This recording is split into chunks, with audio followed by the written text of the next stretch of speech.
नमस्कार, जय श्री राम सभी को। आज की इस सीरीज़ में मैं आपको बताने जा रही हूँ नंबर 1 से लेकर नंबर 9 तक के सारे नंबर्स के ट्रेट्स, वर्च्यूज़, क्वालिटीज़, उनकी क्या रेमेडीज़ हैं, कैसे होते हैं एक एक नंबर वाले, और उसके लिए आप उपाय क्या कर सकते हैं। आगे आने वाला 2026 का ये जो समय है उनका कैसा जाएगा, और अगर उनके जीवन में कुछ हर्डल्स हैं, प्रॉब्लम्स हैं, तो वो उनसे बाहर कैसे आ सकते हैं। और इसके साथ साथ आज मैं आपसे डिस्कस करूँगी स्क्रीन पे दिया हुआ how to calculate your lucky number. Lucky number means your path number और your number of this year, you may say. सबसे पहले जानते हैं कि how to calculate your basic number and destiny number. Basic number को जैसे आप देख सकते हैं, बेसिक नंबर को कैलकुलेट करने के लिए सबसे पहले आपको अपनी डेट ऑफ बर्थ जो भी है उसको सिंगल डिजिट पे लाना होता है। Single digit in the sense, जैसे सपोज मेरी डेट ऑफ बर्थ है 17th of March, I am just taking an example. तो 17th ऑफ मार्च को अगर हम कैलकुलेट करके सिंगल डिजिट पे लाते हैं तो 1 + 7 इज इक्वल टू 8। तो आपका जो बेसिक नंबर होगा वो होगा 8 नंबर, शनिदेव का नंबर। अब अगर आपका नंबर डेट ऑफ बर्थ है 26 यानी 26, तो 26 को 2 + 6 जब हम ऐड करते हैं तो ऐड 6 करने plus के 2 is बाद ये equal to आपका 8, हो so your जाएगा destiny ये number will be 8 all the number. sums इसी up. तरीके से किसी की date of birth for example 12 है, तो उसको यदि हम बेसिक नंबर पे कैलकुलेट करके लाएंगे तो वो हो जाएगा 12 को 1 + 2, तो इसको जब सिंगल डिजिट पे लाएंगे तो ये हो जाएगा आपका नंबर 3, दैट इज़ गुरु का नंबर। तो ये बात हो गई आपके बेसिक नंबर की। अब ये जानते हैं कि आपका डेस्टिनी नंबर कैसे कैलकुलेट करेंगे। डेस्टिनी नंबर को कैलकुलेट करने के लिए आपकी पूरी डेट ऑफ बर्थ को ऐड करना पड़ेगा। फॉर एग्जांपल किसी की डेट ऑफ बर्थ है 17th ऑफ मार्च 1984, तो 17th का जैसे मैंने बोला सिंगल डिजिट आ गया, 1 + 7 8 आ गया। मार्च का 03 लेके फिर 1984 को, इन सारे डिजिट्स को जब हम ऐड अप करते हैं तो इनका डेस्टिनी नंबर बन रहा है 6, यानी इनका बेसिक नंबर हो गया 8 और इनका डेस्टिनी नंबर हो गया 6।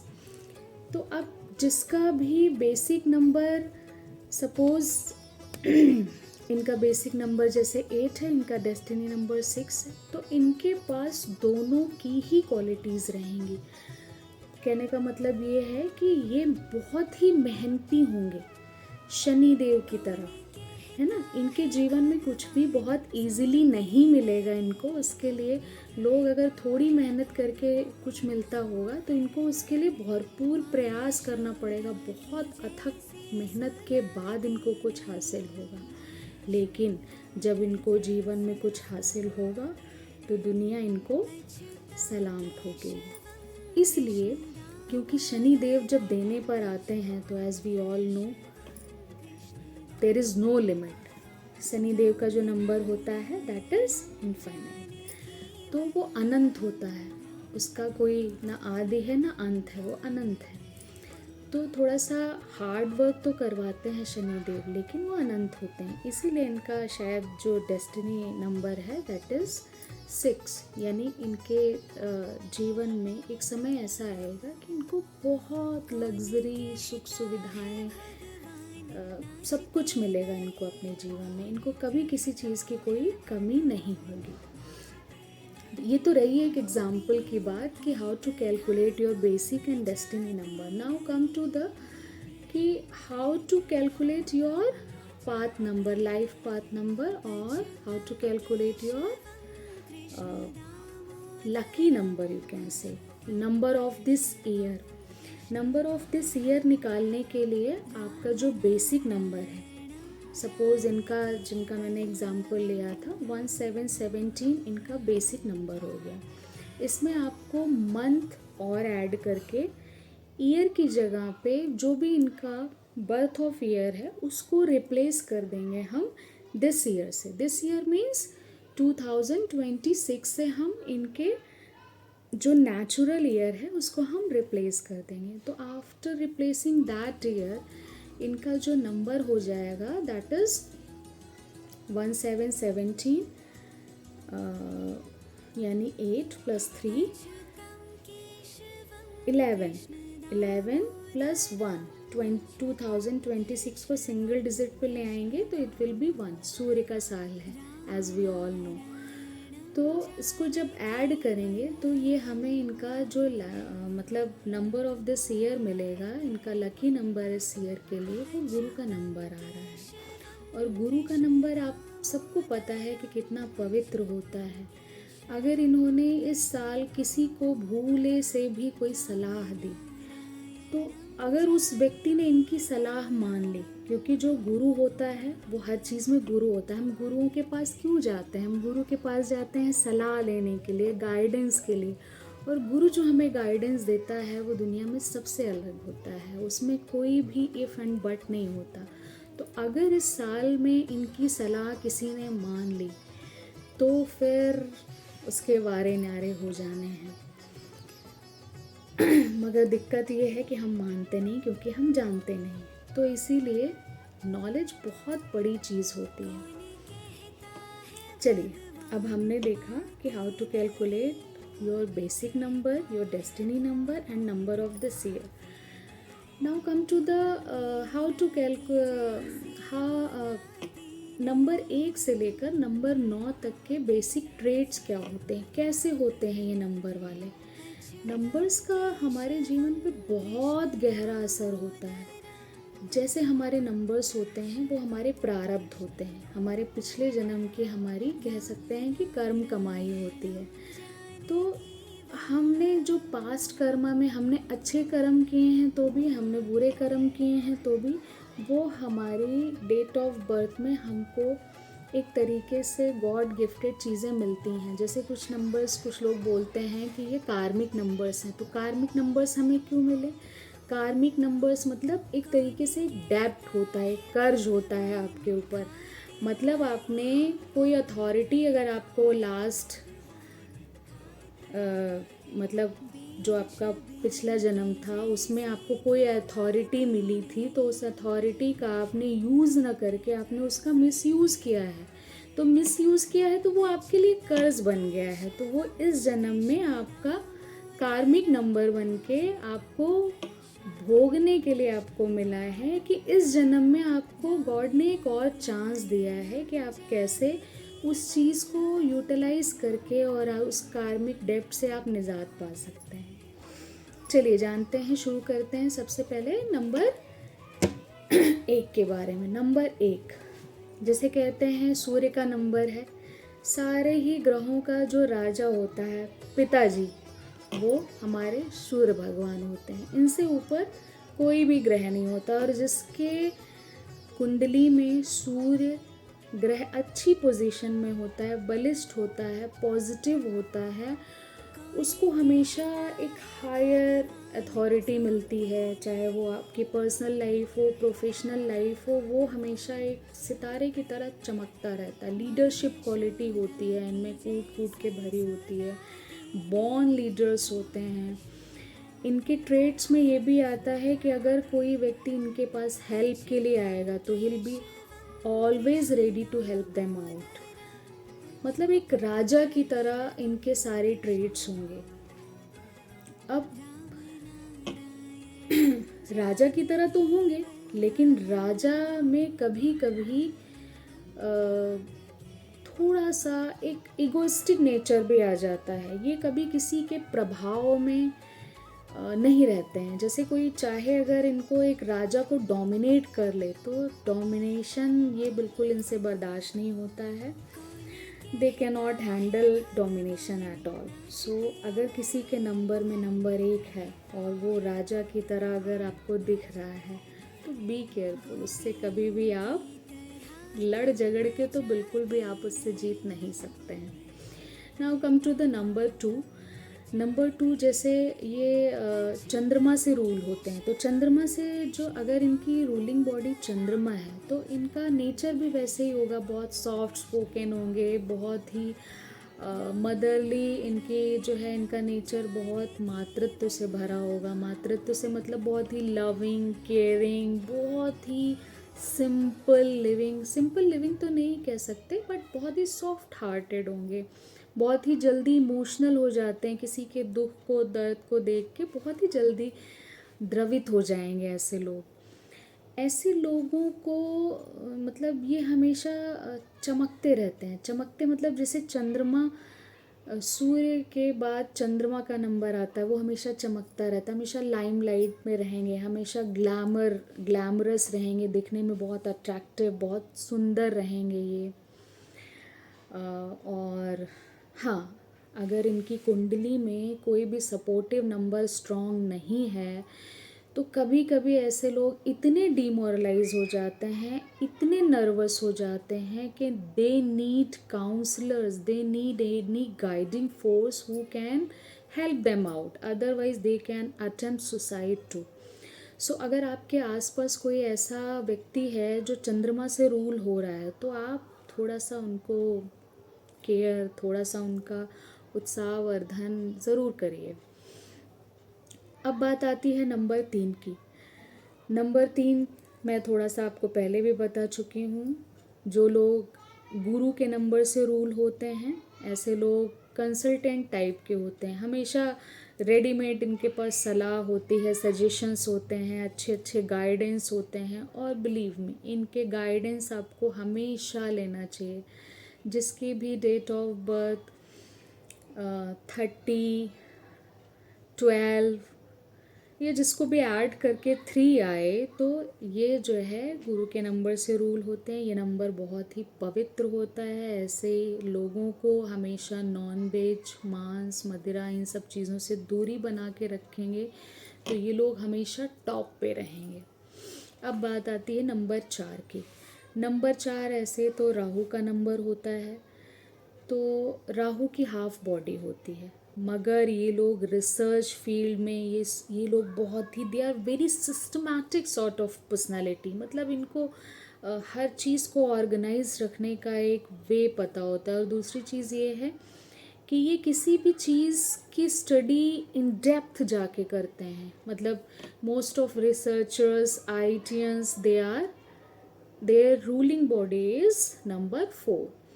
नंबर 4 के जीवन में कभी कभी ऐसा भी होता है कि अननेसेसरी इनके साथ ऐसा हो जाता है कि अननेसेसरी पार्टीज़ में पैसे इनके अनर्गल खर्च हो जाते हैं, अननेसेसरी इनको यात्राएं करनी पड़ सकती हैं, बहुत सारे काम इनके for no reason and rhyme ऐसे हो जाते हैं, इनको भी नहीं पता रहता कि ऐसा कर दिया। जब ये कर देते हैं तो इनको रियलाइज़ होता है कि yes done this thing, but in some way they are brilliant.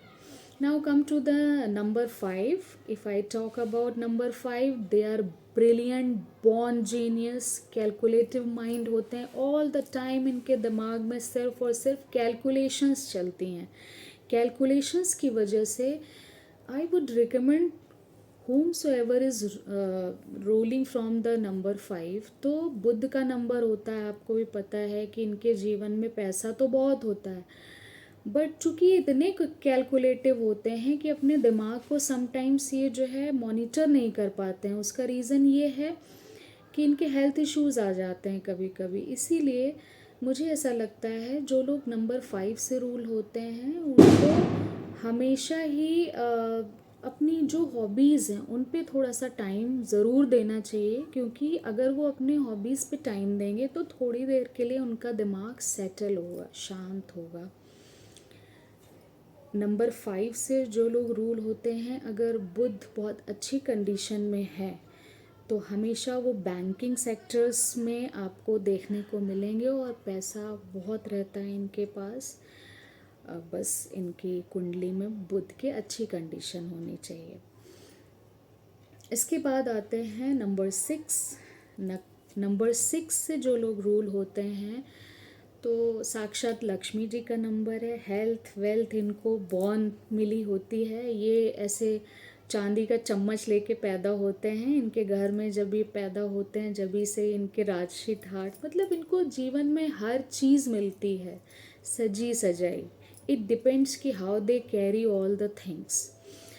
तो नंबर 6 वालों के लिए क्या है, नंबर 6 वाला अगर कोई व्यक्ति आपके जीवन में है तो आई मस्ट से कि आप बहुत लकी हैं, क्योंकि अगर वो आपके जीवन में है तो आपके अल्टीमेटली लक्ष्मी जी आपके साथ में है, तो आपके भी जीवन में कभी भी किसी चीज़ का अभाव नहीं रहेगा। हमेशा वो सारी सुख सुविधाएं आपको मिलेंगी जो नंबर 6 वाला आपके पास लेके आता है। Coming to the next which is number 7। Number 7 बहुत ही केतु का नंबर है। तो इनकी इंट्यूटिव पावर हमेशा बहुत स्ट्रांग होती है, मतलब more than 10 times to any planet. ये मतलब इनको वो चीज़ें भी दिखती हैं जो नॉर्मल लोगों को नहीं दिखती हैं। तो नंबर 7 वाले थोड़े से डिटेक्टिव टाइप के भी होते हैं। अगर कोई नंबर 7 वाला आपके आसपास है तो उससे थोड़ा सतर्क रहिएगा। उसका जो नेचर होता है वो थोड़ा सा क्यों क्या कैसे जानने वाला, और हमेशा they are very lucky to everyone. अगर आपका कोई काम नहीं बन रहा है, आप नंबर 7 वाले को अपने साथ लेके चले जाइए तो आपका काम शॉर्ट आपका काम कोई उसे काटने वाला नहीं है। तो they are very lucky for others and for themselves too. Coming to the number 8, as I told you, number 8 बहुत हार्ड वर्क करवाता है। इनको इजीली कुछ भी नहीं मिलता है, लेकिन जब मिलता है तो दुनिया इनको सलाम करती है, क्योंकि शनि देव और ये कर्म फलदाता होते हैं, साक्षात शनि देव होते हैं इनके साथ। तो एक तरीके से अगर इनके साथ कोई गलत करता है तो ये बिल्कुल जस्टिस लवर होते हैं। ये कुछ करेंगे नहीं, लेकिन जो व्यक्ति इनके साथ करता है उनके साथ होने लगते, क्योंकि ये बहुत ही पवित्र नंबर होते हैं। ये कभी जीवन में किसी के साथ गलत नहीं करते, और करते हैं तो इनको खुद भी उसका खामियाजा भोगना पड़ता है। लेकिन अगर कोई व्यक्ति नंबर 8 से रूल हो रहा है और वो ऐसा जीवन जी रहा है कि वो कभी किसी के साथ गलत नहीं करता, बहुत ही अच्छे नंबर, आधी उम्र के बाद इनको बहुत ही तरक्की मिलती है।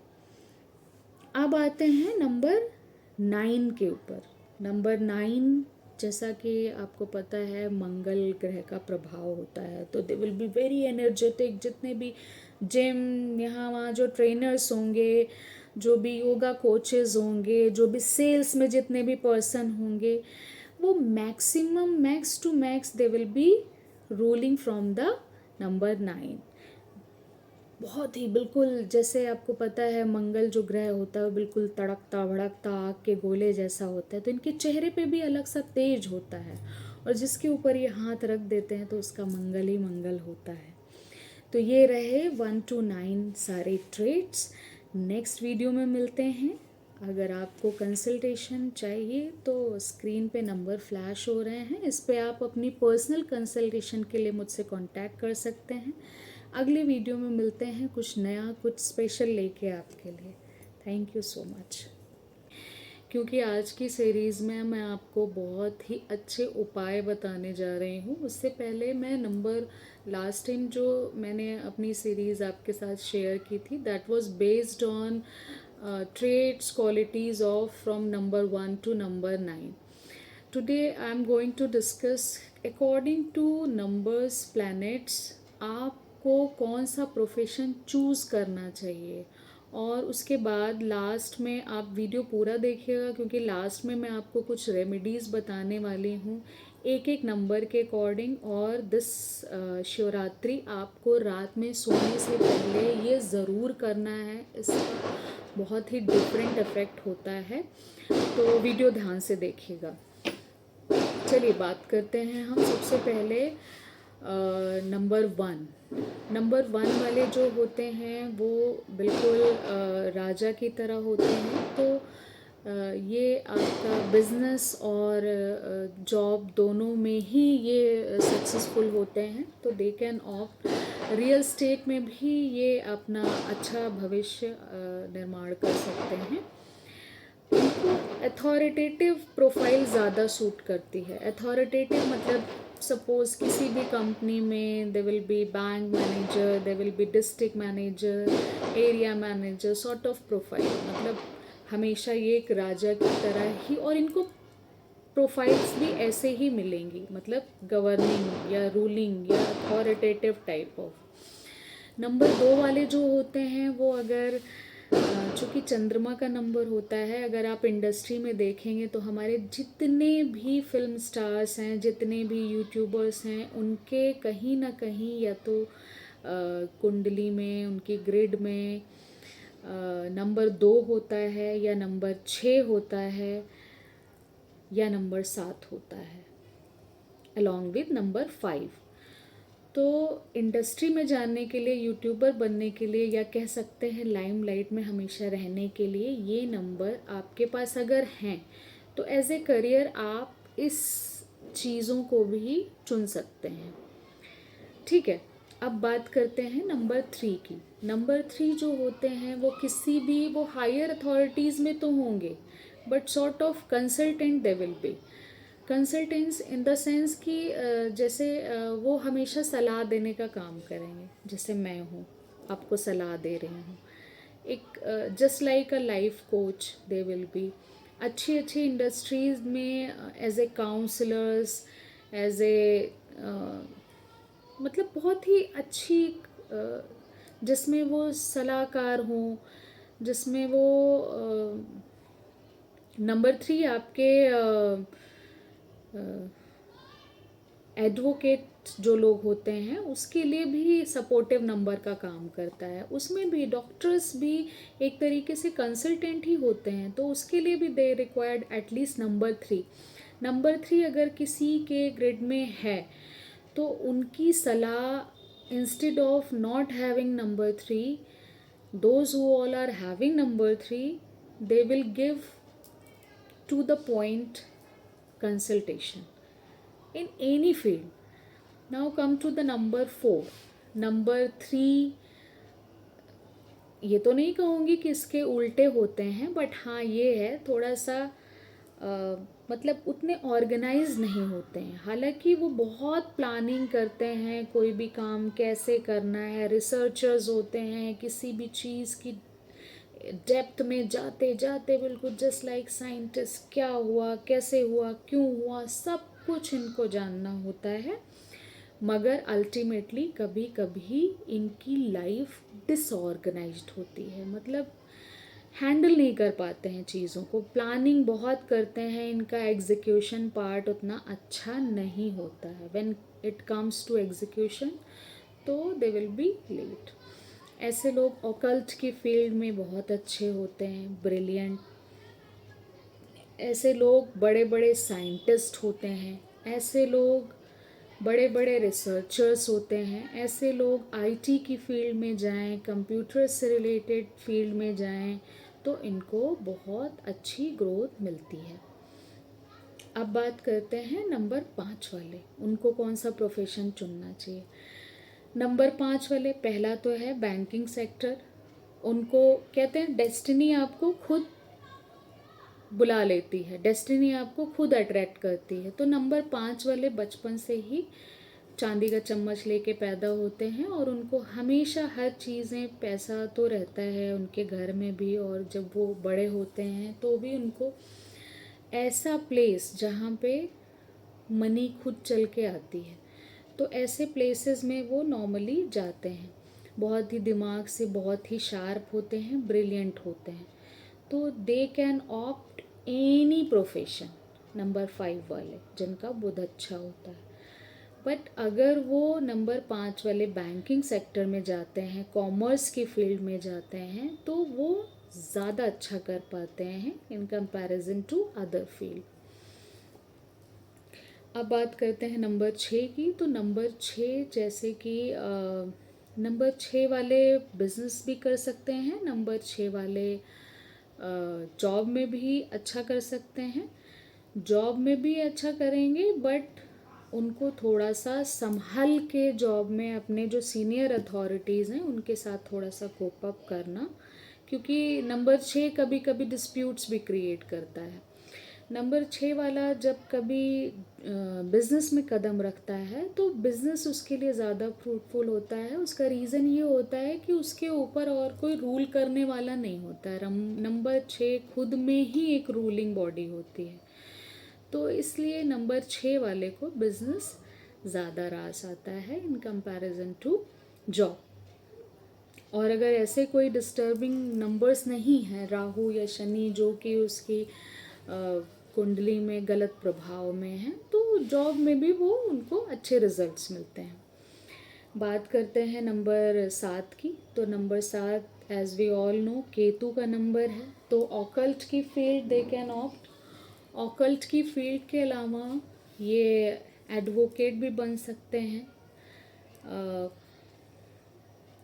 बहुत अच्छे एग्ज़ाम्स होते हैं जजेस के लिए, तो जजेस के एग्ज़ाम के लिए भी वो कर सकते हैं। इनका इजीली निकल जाएगा, क्योंकि इनकी थोड़ी सी कह सकते हैं इंट्यूटिव पावर बहुत एक्टिव होती है, बाकियों की नहीं होती है। तो ये इस फील्ड में बहुत अच्छे होते हैं, डिटेक्टिव्स बन सकते हैं नंबर 7 वाले। दे विल बी परफेक्ट डिटेक्टिव्स। अब बात करते हैं नंबर 8 की। नंबर 8 जिसके भी ग्रिड में है, तो नंबर 8 थोड़ा सा हार्ड वर्क ओरिएंटेड होने चाहिए, क्योंकि हार्ड वर्क नहीं करेंगे तो they will not get anything in their life. तो नंबर 8 वाले जो होते हैं वो हमेशा जुडिशरी में जाते हैं, हमेशा गवर्नमेंट प्रोजेक्ट से एसोसिएटेड होंगे, हमेशा आईएएस आईपीएस जितने भी हैं हमारे पास, उनके कहीं ना कहीं नंबर 8 उनको मिलता है। नंबर 8 इन्फिनिटी का नंबर है, हार्ड वर्क करवाता है। नंबर 8 वालों के लिए एक बहुत अच्छी रेमेडी है। नंबर 8 वाले अगर जो इन्फिनिटी का ऐसा साइन वाले कुछ लॉकेट्स वेयर करें, इन्फिनिटी का एक लंबा सा चौक से पाथ बना के उस पे ये वॉक करें, तो इनको वो चीज़ बहुत helpful as a remedy consultation में हम लोग ये चीज़ बताते हैं। वो मैंने आपको इसलिए बता दी कि मुझे लगा कि नंबर 8 वाले थोड़ा सा जल्दी डिमोरलाइज हो जाते हैं, यार ये मेरे साथ ही क्यों हो रहा है, मेरे साथ ही भगवान मेरी परीक्षा क्यों लेते हैं, मेरे साथ ही क्यों लोग बुरा करते हैं।